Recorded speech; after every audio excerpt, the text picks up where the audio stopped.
La chronique bourse, la quotidienne Zone Bourse, Anthony Bondin. Salut, on se retrouve pour ce point de marché zone bourse du vendredi 29 mai 2026. Aujourd'hui, ça s'appelle En mai, les marchés font ce qui leur plaît. Le mois de mai s'achève donc ce soir en bourse dans un climat qui s'améliore au niveau géopolitique grâce à une forme de compromis entre les États-Unis et l'Iran. Ça a contribué à faire baisser le pétrole. Sur les marchés, les chiffres qui donnent le tournis sont devenus d'une affligeante banalité. C'est ce qu'on va développer pas plus tard que tout de suite. Alors en début de semaine, je m'étais servi de certains chiffres impressionnants pour bâtir mes chroniques matinales. En l'occurrence, les 1000 milliards de dollars de capitalisation qui avaient été atteints par Micron et SK Hynix. Ça a continué avec le poids du marché coréen dans son ensemble, puis avec les caps des 50 000 points et 30 000 points atteints respectivement par le Dow Jones et le Nasdaq 100, des records eux aussi évidemment. Eh bien je crois que je vais aussi clôturer la semaine sur des chiffres, non pas par pure paresse intellectuelle, quoique, mais parce que on a encore eu droit à une belle banette de variations stupéfiantes et de montants mirifiques ces dernières 24 heures. Dell par exemple est donné en hausse de 39% post-séance après avoir publié ses résultats et un relèvement de ses objectifs. On parle d'une entreprise qui pèse quand même 206 milliards de dollars et qui devrait donc monter autour de 280 milliards de dollars en début de séance à Wall Street si tout se passe bien. Hier, Soitec a gagné 24% après avoir annoncé sa plus lourde perte des 10 dernières années. Le groupe d'IA non coté Anthropic, le papa du désormais célébrissime Claude, a levé des fonds sur la base d'une valorisation de 965 milliards de dollars. C'est juste au-dessus, il faut le souligner, de la dernière évaluation du grand rival OpenAI. Seul ombre au tableau, si je puis dire, SpaceX aurait été forcé de revoir à la baisse son objectif de valorisation pour l'IPO prévu le mois prochain. La cible serait plus proche désormais de 1800 milliards de dollars que des 2000 milliards de dollars espérés. Dans la mesure où on parlait encore de 1000 milliards de dollars il y a quelques mois, on peut quand même considérer que cet ajustement est marginal. Le point commun de tous ces dossiers, Dell, Soitec, Anthropic, SpaceX, c'est qu'ils sont étroitement corrélés à l'IA et au-delà en une certaine forme de croyance en un avenir incertain mais tout à fait lucratif. Pour autant, on a aussi d'autres pans de la cote qui ne sont pas en reste en matière d'exubérance. Aux États-Unis hier par exemple, l'enseigne à bas prix Dollar Tree et le distributeur de produits électroniques Best Buy ont chacun flambé de 15% après leurs résultats. Bref, ça s'agite fort de tous les côtés et dans ce contexte, comment voulez-vous que la Banque Postale vende des assurances vie à 2,84% par an? Et si on monte d'un cran, le mois de mai s'annonce lui aussi positif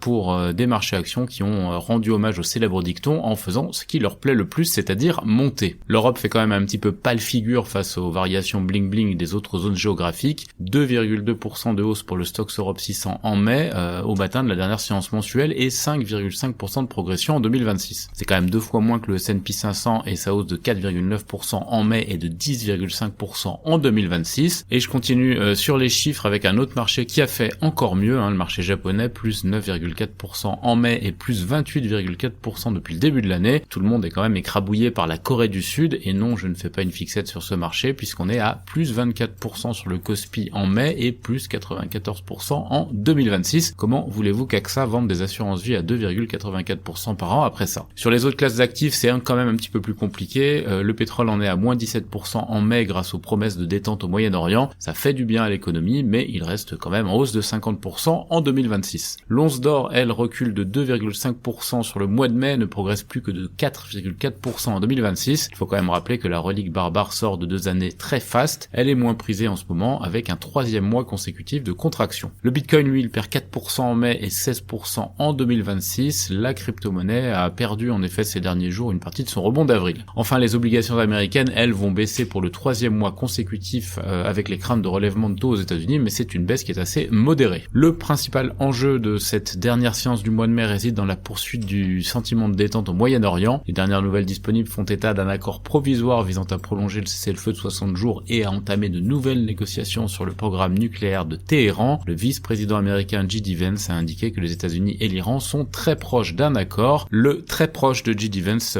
peut paraître peut-être un petit peu plus sérieux que celui de son patron. Le marché est dans l'anticipation d'une bonne nouvelle, mais il faudra quand même des signes tangibles d'une accélération du trafic dans le détroit d'Ormuz pour que les barrières sautent vraiment. Côté macro aujourd'hui, les premières estimations d'inflation de mai en France, en Italie et en Allemagne vont fournir des indications sur l'ampleur du casse-tête auquel sera confrontée la BCE en amont de sa réunion du mois de juin. Côté Asie-Pacifique, le mois se termine bien. Le Japon gagne 2%, la Corée du Sud et Taïwan 3%, l'Australie et Hong Kong progressent de 20%, l'Inde reste taquée une fois de plus 0,06% à défaut d'avoir une économie suffisamment tournée vers la technologie. L'Europe, qui n'a guère brillé hier, est attendue en légère hausse. Côté actu des sociétés, L'Oréal nomme un nouveau PDG au Canada, Pernod Ricard essuie un revers judiciaire pour la reprise de ses ventes à New Delhi, le parquet de Paris enquête sur un avocat suisse pour détournement d'actions Hermès au profit de LVMH, LVMH qui réitère son démenti concernant les soupçons de détournement d'actions Hermès. Airbus a signé des accords avec des partenaires stratégiques de l'industrie de la défense canadienne, Fletcher Building finalise la cession de sa division construction à Vinci, Eiffage et une filiale d'EDF s'associent pour la fabrication de composants d'échangeurs de chaleur destinés aux centrales nucléaires, Covivio a dévoilé un projet de tour à Berlin, Eurasio prend une participation majoritaire dans le groupe danois T1A, De Richbourg a vu ses résultats semestriels reculer mais relève sa prévision annuelle d'EBITDA, et Soprasteria est en négo exclusif pour l'acquisition de l'activité Manufacturing Engineering de Daher Industrial. On a aussi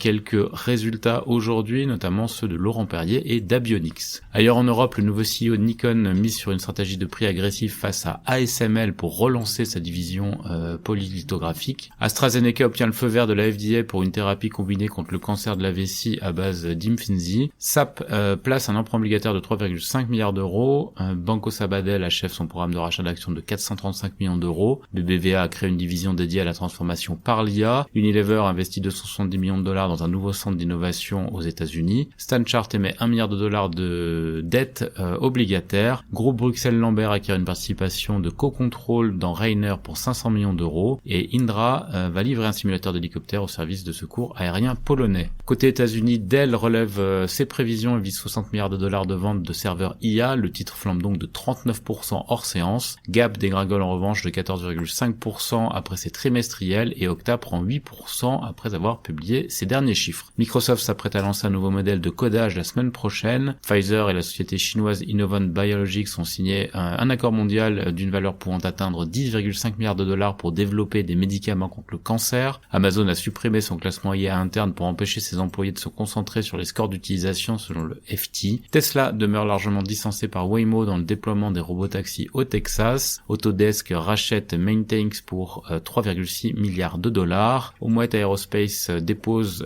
une demande d'enregistrement de titres de créance et Kinder Morgan conclut un accord de crédit renouvelable amendé au 21 mai 2026. En Asie Pacifique et ailleurs, Toyota suspend le développement de la prochaine Lexus électrique et se concentre sur les SUV. Hitachi déploie une IA capable de réparer automatiquement les dysfonctionnements en usine. Hanwha Ocean décroche une commande pour la construction d'un transporteur de GNL. Petrobras et SBM finalisent les négociations pour la mise en service de 2 FPSO. Mitsui envisage des investissements GNL au Moyen-Orient, aux États-Unis et en Australie face à la forte demande pour les centres de données. Xiaomi rachète 10,5 millions de ses propres actions et Daiichi Sankyo conclut une lettre d'intention avec le PCPA pour le Vanfleta. Les principales publications du jour en Asie-Pacifique, Lordsmark Industries et Cathay Financial. C'est terminé pour ce point de marché du jour. Excellente journée à toutes et à tous.